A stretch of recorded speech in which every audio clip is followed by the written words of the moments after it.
Hello everyone, once again welcome back to the channel. दिनैनि गोदान video नोंथां बयखौबो बरायहरनाय थाबाय।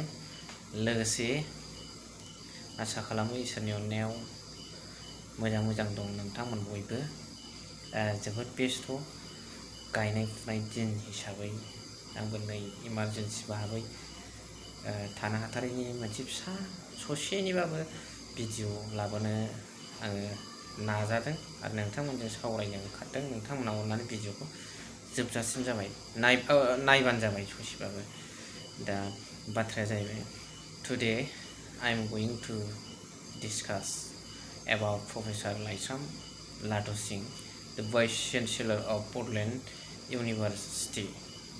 You did not know about the history of B.University, which is mostly related to the Bodo sentiment of Bodo people, and you know about that one. What I meant to say is that B.University it touches a few moments related to the sentiment of Bodo people. बिथांखौथ' बुंनानै जेबो लाब गैला, बिथांखौ एबसुआ थाला होखाबाय।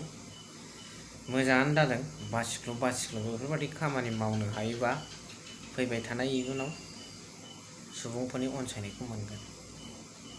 नैबे मोनसे खोथा, हारिनि थैनाय थांनाय सिनस्रि आफाद हिसाबै हारिया डिपेन्डेन्ट खालामनाय मोनसे आफाद हिसाबै बिभिन्न खोथाफोरखौ फारफ्रोमनिफ्रायबो नायनानै बिदिनो थख' खामानिखौ मावनो हानांगौ आरो। जोंहाथ' आंनि जयग'थायाथ' बबेबा एबसुखौ बुजायनो हानाय, एबसुआव थाग्रा सोद्रोमाफोरखौ बुजायनो हानाय आंहा जयग'था गैया। खिन्थु नैबे थ्रु दा ससियेल मिडिया अर थ्रु दा इउटुब चेनेल आं what I meant to say is that some point of view will be observed by general people also. बेखायनो नोंथांमोना बै बुस्थुखौ नोजोर होनानै खामानि मावनांगौ। जोंनि हारिनि सार्थ'आव, जौगानायनि सार्थ'आव मोजां मोनदां जाय बुस्थुखौ रोजा सुबुंफ्रा जोनोमनिफ्रायनो बर'फ्रा गोदो राजा दं रायजोजों नो डाउट, बे आलादा खोथा। खिन्थु मोनसे समनिफ्रायनो जुजियै मोनफ्रोमबो बुस्थुखौनो लाबोनायसो, आन्दलन खालाम लाबोनायसो, ओरैनो फ्रियाव मालाबाबो जाफेरा। बे हिसाबै बड'लेण्ड इउनिभारसिटिया दिनै देबोरगाव बादियाव गायसनजानायनि आन्दोआवबो दिनै जारिमिनारि माखासे खोथाफोर हाबनानै दङ। बेखौथ' लाइस्राम लादुसिं बादि आरो गबन बादियालाय बाहा मा मिन्थिनो। फरायसाफोरनि फिउचारजों गेलेनो नाङा। एडमिनिस्ट्रेटिभ सिस्टेमावहाय माखासे बुस्थुफोरखौ मावनांगौ, जाय बुस्थुआ फरायसाफोरनि लाबालाबनि थाखाय जायो। बेफोरखौ नोजोर होनानै दिनै एबसुआ थिग खामानिखौ मावदों। आरो बे बुस्थुआ बड'लेण्ड इउनिभारसिटिया बर'फोरजों सोमोन्दो गोनां, बर' हारिजों सोमोन्दो गोनां ओनसोलनि एरियानि लकेलिटि हिसाबै जों बांसिन बर'आवनो इफेक्ट गोलैयो।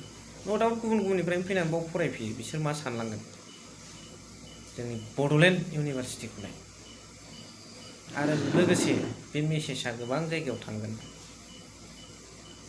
लोगोसे बेखौ आन्दलन खालामनायनि गेजेरजों रोजा सुबुंफ्रा बुलि जानांलायनाय आन्दलननि गेजेराव बे मोनफा स्टेप डिमान्ड होलांनायनि गेजेरजोंसो बेयो मोननाय, ओरैनो मोनलानाय नङा। बेयाव थैनि सोमोन्दो दं। ओंखायनो जोङो सांग्रां जानांगौ। जेरावबो सोबख'जानाय, नासयजानाय, गादबजानायनिफ्राय जोङो उदां जानो हानांगौ। माला जानो हागोन गसायासो मिथिगौ। बेनिफ्राय मणिपुरनि जाथायखौ आङो बिराद दुखु मोनदों। हिउमेनिटि होननाय साजा बा दावराव,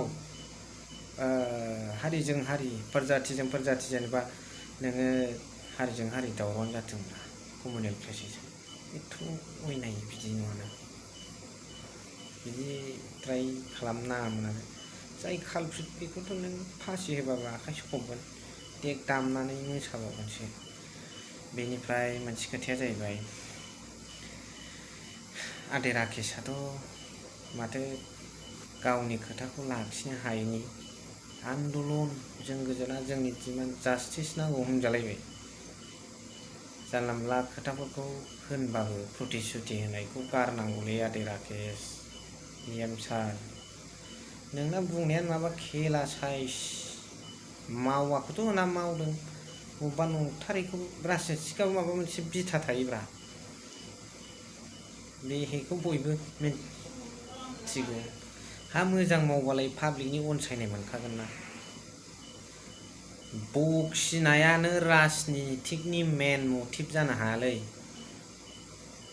पार्टसो जायो बे फिसानो मिथिबाय India is a country of multi party system मोनसेखौ बखिथ'नो नोंलाय जाय हक इमारजेन्सि बाहायबाबो दिनै बेखौनो बुंबाय आङो मेंबायबो उन्दुनोसै गायनाय फुनाय बोथोर स' थेंक इउ भेरि माच फर वाचिं लाभ इउ अल माबाफोर सोरबा बुंफ्लांदों माबाखौ आंगोनि साननानै निमाहा होदो गोजोन्थों